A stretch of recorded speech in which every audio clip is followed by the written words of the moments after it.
Hello everyone. Today we will be responding to a few clips from a stout continuationist, that is someone who believes the miraculous gifts are still active in the church today. His name is Daniel Kalinda, and he doesn't mince his words. He's very direct and to the point. Let's hear what he has to say. Ladies and gentlemen, boys and girls, distinguished guests, esteemed colleagues, let me say it loud and clear. Cessationism is heresy. There was one list earlier in 1 Corinthians 12, but there's another list that Paul gives us later on in the same chapter, in verse 28. He says, God has appointed in the church first apostles, second prophets, third teachers, then miracles, gifts of healing, helping, administering, and various kinds of tongues. So look at that. He puts apostles and prophets right next to teachers. He puts gifts of healings and miracles right next to things like helping and administrating. Then again, we have in Ephesians 4:11, Paul puts apostles and prophets right next to pastors and teachers. In Romans 12:6-8, Paul gives another list of gifts of the Spirit, and the list goes like this: prophecy, then serving, teaching, encouraging, giving, and mercy. You see how they're all together. It's not supernatural things over here and natural things over here. Paul listing the miraculous gifts alongside non-miraculous gifts poses no problem with the cessationist position. Why? Let's take a look at 1 Corinthians 13:8-13. Love never ends. As for prophecies, they will pass away. As for tongues, they will cease. As for knowledge, it will pass away. For we know in part, and we prophesy in part. But when the perfect comes, the partial will pass away. When I was a child, I spoke like a child. I thought like a child. I reasoned like a child. When I became a man, I gave up childish ways. For now we see in a mirror dimly, but then face to face. Now I know in part, then I shall know fully, even as I have been fully known. So now faith, hope, and love abide, these three, but the greatest of these is love.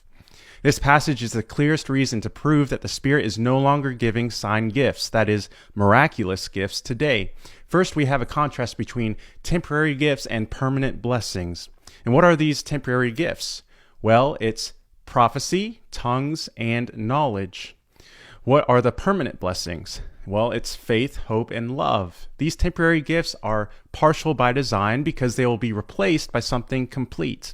The Greek word being teleon. What is this complete thing? Is it Jesus or is it something else? The key to understanding this is looking closely at this word teleon.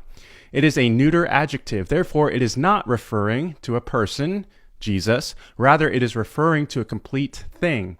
When this complete thing comes, the partial, that is miraculous gifts, will cease.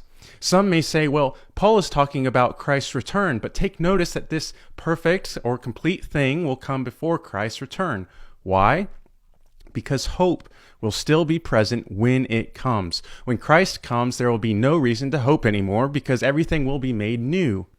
So this cannot be referring to the second coming of Christ. Now, this complete thing must be in the category of revealed knowledge.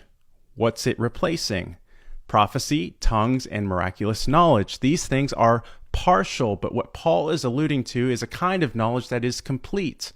Therefore, cessationists conclude that this perfect or complete thing, this perfect or complete revelation, this teleon, must be the completed New Testament. You cessationists listening, you guys know that you don't have any biblical justification for cessationism, don't you? At the end of the day, this isn't really about theology at all, is it? It's obvious what's going on here, guys. Let's just face it. You are embarrassed by us.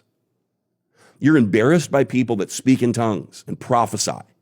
You don't want to be associated with those crazy charismatics that fall on the ground and do strange things. You like looking dignified and intelligent and rational. That's what this is about. Just admit it. And so this is the reason that you're fine with the nice gifts of the Spirit, like helping and administration and serving and encouraging and giving and mercy and pastors and teachers. Why? Because these aren't embarrassing to you and they don't carry any kind of burden of proof. Are we embarrassed? No. We strive to be biblical. Jesus commands us in Matthew 22, verse 37, to love the Lord with all your heart, soul, and mind. I firmly believe in using the God-given faculties of logic and reason to diligently interpret His Word.